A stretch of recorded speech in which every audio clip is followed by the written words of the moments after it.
ओम शांति। मुरली है 5 दिसंबर 2023। बाप दादा के मधुर महावाक्य।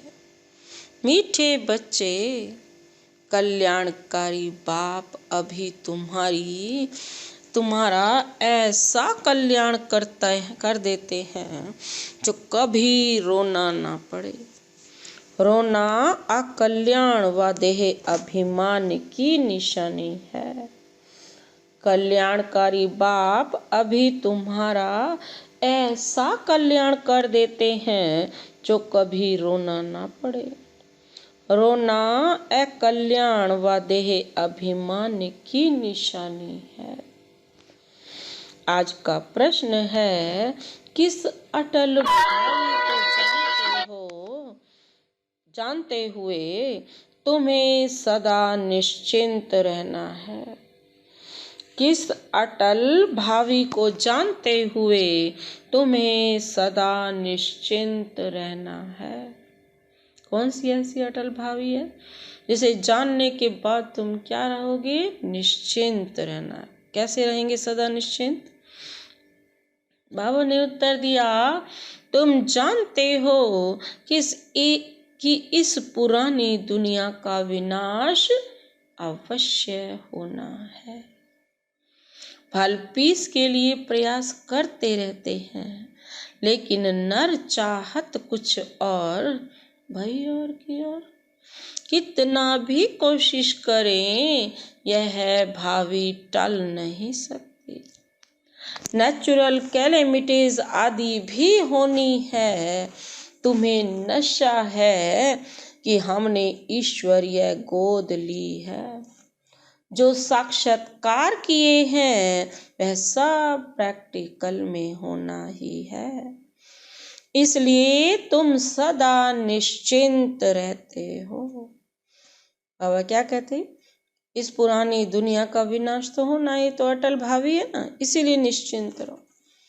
चाहे भल पीस के लिए हम कितना भी प्रयास करें, लेकिन होना तो वही है ना जो भावी है, वो टल नहीं सकती। नेचुरल क्लाइमेटिस भी होनी है। तुम्हें नशा है ना कि हम ईश्वर की गोद ले चुके हैं और साक्षात्कार किए हैं, वैसा प्रैक्टिकल में होना है। बाबा कहते हैं, इसलिए तुम सदा निश्चिंत रहते हो। ओम शांति। विश्व में मनुष्यों की बुद्धि में भक्ति मार्ग का ही गायन है, क्योंकि अभी भक्ति मार्ग चल रहा है। यहाँ फिर भक्ति का गायन नहीं है। यहाँ तो बाप का गायन है।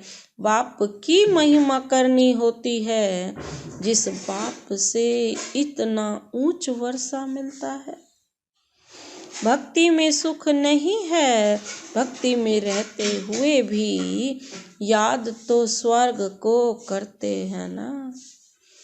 मनुष्य मरते हैं तो कहते हैं ना स्वर्गवासी हुआ, तो खुश होना चाहिए ना। जबकि स्वर्ग में जन्म लेते तो फिर रोने की तो दरकार नहीं।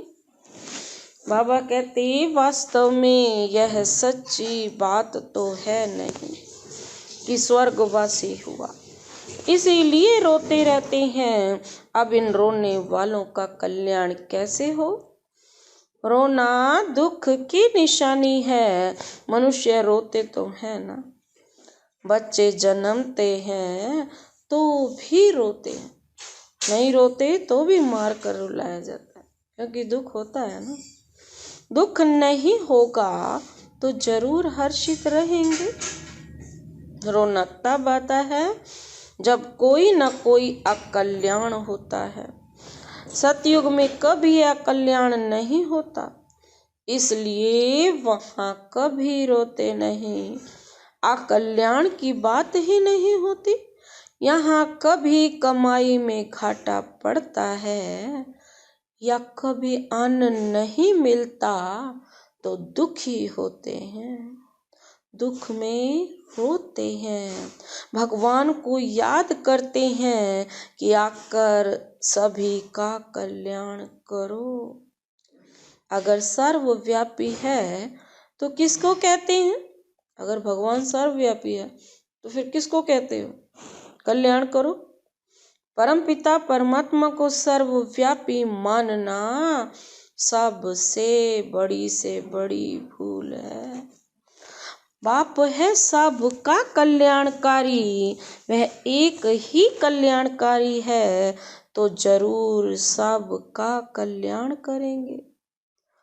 तुम बच्चे जानते हो परम पिता परमात्मा हमेशा कल्याण ही करते हैं। अब वह परम पिता परमात्मा कब आए जो विश्व का कल्याण करे? आए होंगे तभी तो पूरे विश्व का कल्याण किया होगा। अब भी कोई समय होगा जब बाबा आते होंगे और पूरे विश्व का कल्याण करना। विश्व का कल्याण करने वाला और तो कोई है नहीं। बाप को फिर सर्वव्यापी कह देते हैं, कितनी भारी भूल है। अभी बाप अपना परिचय देकर कहते हैं मन मना भव, इसमें ही कल्याण है। सतयुग त्रेता में कोई भी हालत में अकल्याण होता नहीं। त्रेता में भी जबकि राम राज्य है तो वहां शेर बकरी इकट्ठे जल पीते हैं। उन्हें पता ही नहीं कि हम एक दूसरे के बैरी हैं। शेर बकरी एक साथ एक ही घाट पर एक ही जगह पर रहते हैं। हम राम सीता के राज्य की इतनी स्तुति नहीं करेंगे, क्योंकि 2 कला कम हो जाने से कुछ न कुछ सुख कम मिलता है। हम तो पसंद करते हैं स्वर्ग, जो बाप स्थापन करते हैं उसमें पूरा वर्षा पाए तो बहुत अच्छा है। ऊंचते ऊंच बाप से वर्षा ले हम कल्याण करें। हर एक को अपना कल्याण करना है, बाबा की श्रीमत पर चलकर। बाबा कहते हैं एक ही कल्याणकारी है, बाबा की श्रीमत। बाप ने समझाया है, एक है आसुरी संप्रदाय और दूसरा है दैवी संप्रदाय। अभी एक तरफ रावण राज्य है, दूसरी तरफ मैं देवी संप्रदाय स्थापन कर रहा हूँ। बाबा बोलते मैं दैवी संप्रदाय स्थापन कर रहा हूँ। ऐसे नहीं कि अभी दैवी संप्रदाय है, आसुरी संप्रदाय को ही मैं दैवी संप्रदाय बना रहा हूँ। कहेंगे दैवी संप्रदाय तो सतयुग में होता है। बाप कहते हैं इस आसुरी संप्रदाय को दैवी संप्रदाय भविष्य के लिए बनाता हूँ।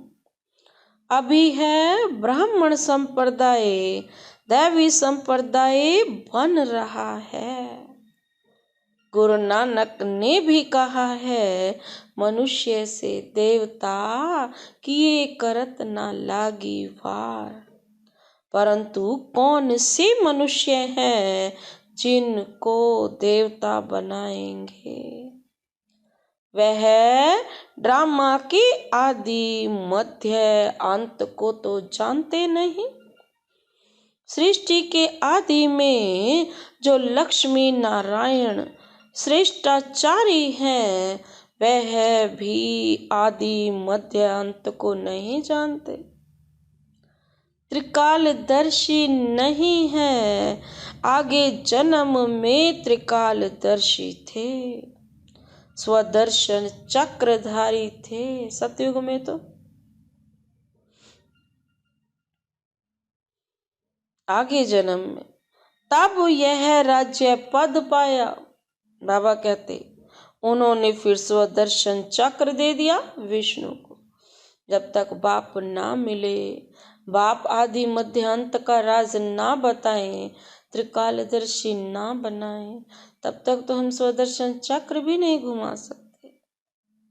और बाबा कहते कि स्वदर्शन चक्र दे दिया विष्णु को, तो यह भी समझाना है कि स्वदर्शन चक्रधारी ब्राह्मण है। तो मनुष्य आश्चर्य खाएंगे। वह तो श्री कृष्ण को भी कह देते, विष्णु को भी कह देते, यह तो जानते नहीं कि विष्णु के दो रूप लक्ष्मी नारायण, विष्णु के दो रूप लक्ष्मी नारायण है। हम भी नहीं जानते थे।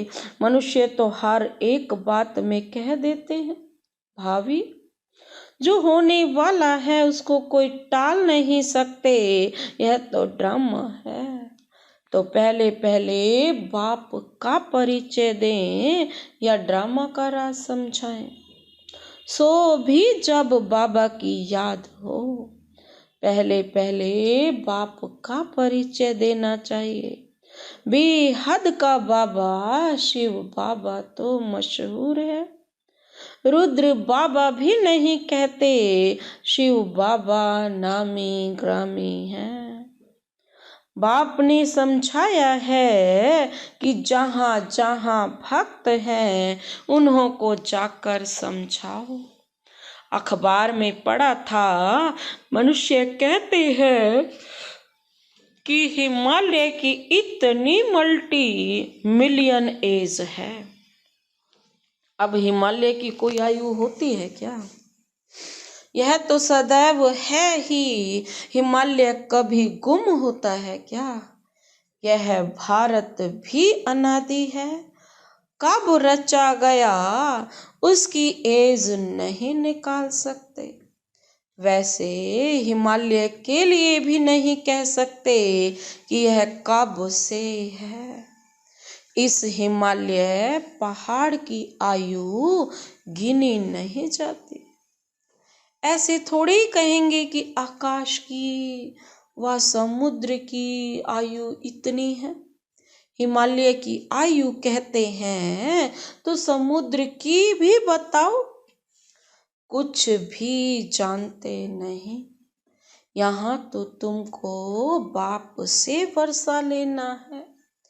यह है ईश्वरीय फैमिली। तुम जानते हो बाप का बनने से स्वर्ग के मालिक बनते हैं। एक राजा जनक की बात नहीं। जीवन मुक्ति में अथवा राम राज्य में तो बहुत होंगे ना। सबको जीवन मुक्ति मिली होगी। तुम सेकंड में मुक्ति, जीवन मुक्ति पाने के पुरुषार्थी हो। बच्चा बने हो, मम्मा बाबा कहते हो जीवन मुक्ति तो मिलेगी ना। समझ सकते हैं प्रजा तो ढेर की ढेर बनती जाती है। दिन प्रतिदिन प्रभाव तो निकलना है ना। यह धर्म की स्थापना करना बड़ी मेहनत है। वह तो ऊपर से आकर स्थापना करते हैं, उनके पिछाड़ी ऊपर से आते जाते हैं। यहाँ तो एक एक को राज्य भाग्य पाने का लायक बनाना पड़ता है। लायक बनाना बाप का काम है, जो मुक्ति जीवन मुक्ति के लायक थे। सबको माया ने ना लायक बना दिया है। 5 तत्व भी ना लायक बने, फिर लायक बनाने वाला बाप है। तुम्हारा अभी सेकंड सेकंड जो पुरुषार्थ चलता है, समझते हैं कल आप पहले भी फलाने ने ऐसा ही पुरुषार्थ किया था। कोई आश्चर्यवत भागंती हो जाते हैं, फारकती दे देते हैं, प्रैक्टिकल देखते रहते हैं। यह भी समझते हैं विनाश सामने खड़ा है। ड्रामा अनुसार सबको एक्ट में आना है। नर चाहत कुछ और है, भाई कुछ और की और। वह चाहते हैं पीस हो, परंतु भावी को तुम बच्चे जानते हो। तुमने साक्षात्कार किया है, वह भल कितना भी माथा मारे कि विनाश ना हो, परंतु यह भावी टल नहीं सकती। अर्थक्वेक, नेचुरल कैलेमिटीज होंगी, वह क्या कर सकते? कहेंगे यह तो गॉड का काम है। तुम्हारे में भी बहुत थोड़े हैं जिनको इतना नशा चढ़ता है और याद में रहते हैं। सब तो परिपूर्ण नहीं बने हैं। तुम जानते हो यह भावी टलने की नहीं है। अन्न नहीं है, मनुष्यों के रहने के लिए जगह नहीं है, 3 पैर पृथ्वी के नहीं मिलते। तुम्हारा यह है ईश्वरीय परिवार, माता पिता और बच्चे। बाप कहते हैं मैं बच्चों के आगे ही प्रत्यक्ष होता हूँ, बच्चों को सिखाता हूँ। बच्चे भी कहते हैं हम बाप की मत पर चलते हैं।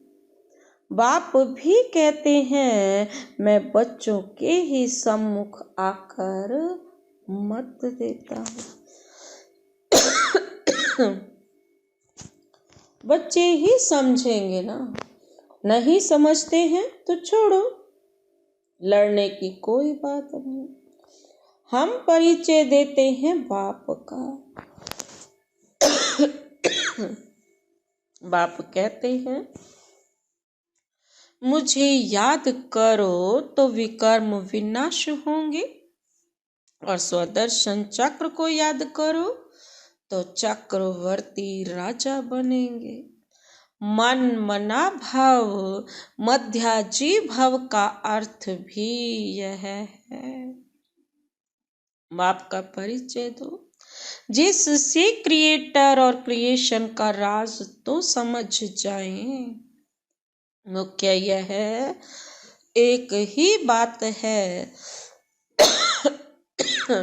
गीता में मुख्य यह एक ही भूल है। बाप कहते हैं मुझ कल्याणकारी को ही आकर कल्याण करना है, बाकी शास्त्रों से कल्याण हो नहीं सकता। पहले तो सिद्ध करना है कि भगवान एक है, उनको तुम याद करते हो परंतु जानते नहीं हो।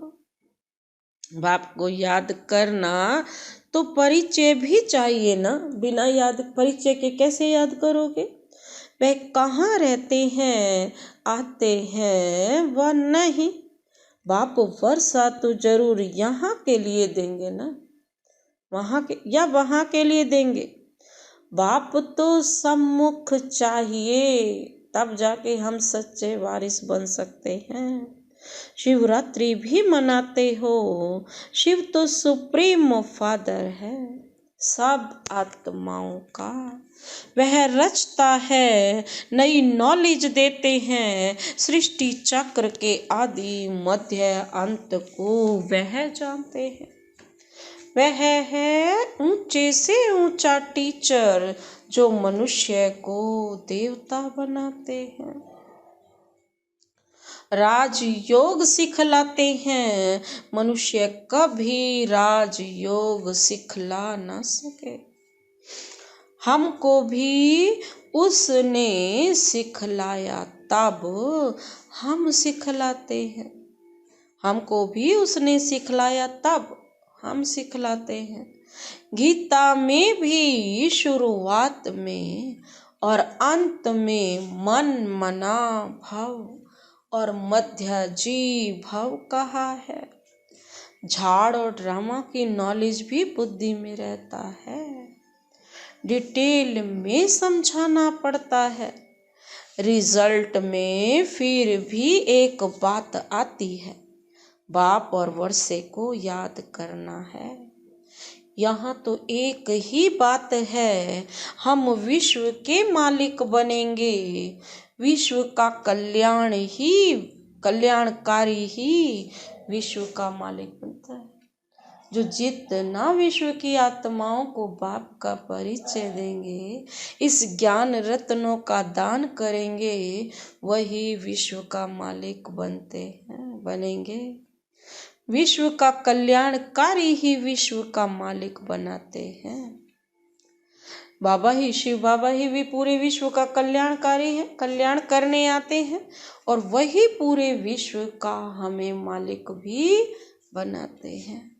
स्वर्ग का मालिक बनाएंगे, नरक का थोड़े ही बनाएंगे, नरक का मालिक थोड़े ही बनाएंगे। दुनिया यह नहीं जानती कि नरक का रचयिता रावण है, स्वर्ग का रचयिता बाप है। अब बाप कहते हैं, मौत सामने खड़ा है, सबकी वानप्रस्थ अवस्था है, मैं लेने आया हूँ, मुझे याद करो तो विकर्म विनाश होंगे। आत्मा मैली से शुद्ध हो जाएगी, फिर तुमको स्वर्ग में भेज देंगे। यह निश्चय बुद्धि से किसको समझाना है, तोते मुआफिक नहीं। निश्चय से समझाओ, कोई रटना नहीं। जैसे तोते को जो समझाया जाता है वो वही बोलता है। निश्चय बुद्धि को फिर रोने की व देह अभिमान में आने की बात नहीं रहती। देह अभिमान बहुत गंदा बना देता है। अब तुम देही अभिमानी बनो। शरीर निर्वाह अर्थ कर्म करो, वह तो कर्म सन्यासी बन जाते हैं। यहाँ तो तुमको गृहस्थ व्यवहार में रहना है, बच्चों को संभालना है, बाप को और चक्र को जानना तो बहुत सहज है। बाप को कितने बच्चे हैं बाबा कहते, फिर उनमें कोई सपूत है, कोई कपूत है, कोई नाम बदनाम करते हैं, काला मुंह कर देते हैं। बाप कहते हैं, काला मुंह नहीं करो। बाबा क्या कहते, काला मुंह नहीं करो। बच्चा बन फिर काला मुंह करते हो, कुल कलंकित बनते हो। इस काम चिता से तुम सांवरे बन हो। काम चिता पर थोड़े ही जल मरना है, हल्का नशा भी नहीं होना चाहिए। सन्यासी यदि अपने फॉलोअर्स को ऐसे थोड़े ही कहेंगे। सन्यासी लोग भी जो बाहर जंगलों में जाकर रहते हैं, वो अपने फॉलोअर्स को भी ये बात नहीं कहते। वह रियलिटी में नहीं है। बाप तो सबको सच्ची बातें समझाते, एक बाप भी तो सत्य है। बाप कहते हैं, मुझे याद करो, तुमने गारंटी की है बाबा, आपकी मत पर चल हम स्वर्गवासी बनेंगे। बाप कहते हैं, बच्चे फिर विषय गटर में गिरने का ख्याल क्यों करते हो। बाबा कहते, क्यों ख्याल करते हो? तुम बच्चियां जब ऐसी मुरली चलाओ तो कहेंगे, ऐसा ज्ञान तो हमने कभी सुना ही नहीं। मंदिर के हेड्स को पकड़ना चाहिए, चित्र ले जाना चाहिए। यह त्रिमूर्ति झाड़ दिलवाला के ही चित्र हैं। ऊपर में दैवी झाड़ खड़ा है, बाकी दैवी झाड़ जो पास्ट हो गया वह दिखाते हैं ना। ऐसी सर्विस कोई करके दिखाए, तब बाबा महिमा करे। इसने तो कमाल की है। जैसे बाबा रमेश की महिमा करते हैं ना। प्रदर्शनी विहंग मार्ग की सर्विस का नमूना अच्छा निकाला है। यहाँ भी प्रदर्शनी करेंगे। चित्र तो बहुत अच्छे हैं। अब देखो, दिल्ली में जो रिलीजियस कॉन्फ्रेंस होती है वह भी कहते हैं वननेस हो। उसका तो अर्थ ही नहीं। बाप एक है, बाकी हैं भाई बहन। बाप से वर्षा मिलने की बात है, आपस में मिल खीर खंड हो कैसे होंगे। यह बातें समझने की हैं। प्रदर्शनी की वृद्धि के लिए युक्ति रचनी है। जो सर्विस का सबूत नहीं दिखाते उनको तो लज्जा आनी चाहिए। अगर 10 नए आए और 8-10 मर गए तो इससे फायदा क्या हुआ। बाबा कहते हैं ये नहीं कि 8-10 नए 10 आ गए नए और 8-10 मर गए, तो बाबा कहते हैं इससे कोई फायदा नहीं है। अच्छा, मीठे मीठे सिक्के लदे बच्चों प्रति माता पिता बाप दादा का याद प्यार और गुड मॉर्निंग। रूहानी बाप की रूहानी बच्चों को नमस्ते।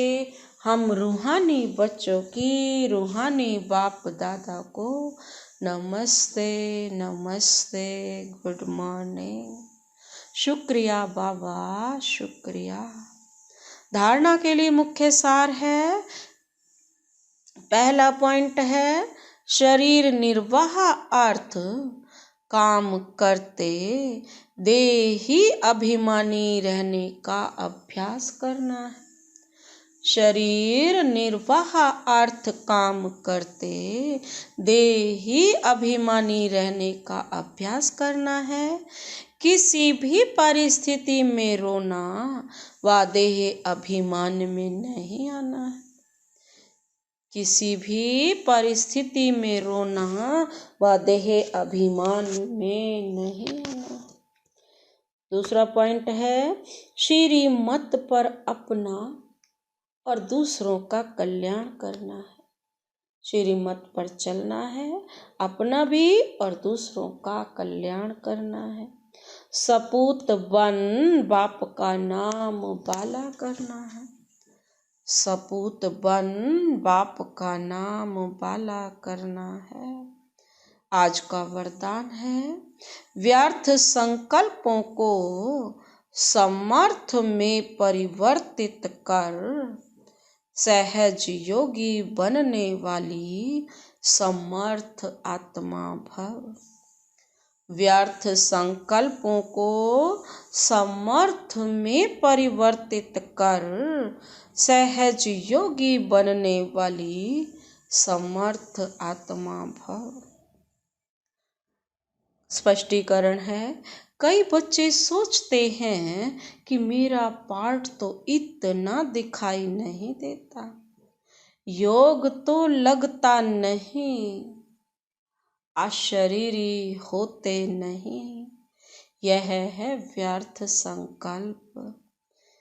इन संकल्पों को परिवर्तित कर समर्थ संकल्प करो कि याद तो मेरा स्वधर्म है, मैं ही कल्प कल्प का सहज योगी हूँ। मैं योगी नहीं बनूंगा तो कौन बनेगा। कभी ऐसे नहीं सोचो कि क्या करूं, मेरा तो शरीर नहीं चल नहीं सकता, यह पुराना शरीर तो बेकार है। नहीं, वाह वाह के संकल्प करो, कमाल गाओ इस अंतिम शरीर की तो समर्थी आ जाएगी। वाह बाबा वाह। आज का स्लोगन है शुभ भावनाओं की शक्ति दूसरों की व्यर्थ भावनाओं को भी परिवर्तन कर सकती है। शुभ भावनाओं की शक्ति दूसरों की व्यर्थ भावनाओं को भी परिवर्तन कर सकती है। अच्छा, ओम शांति।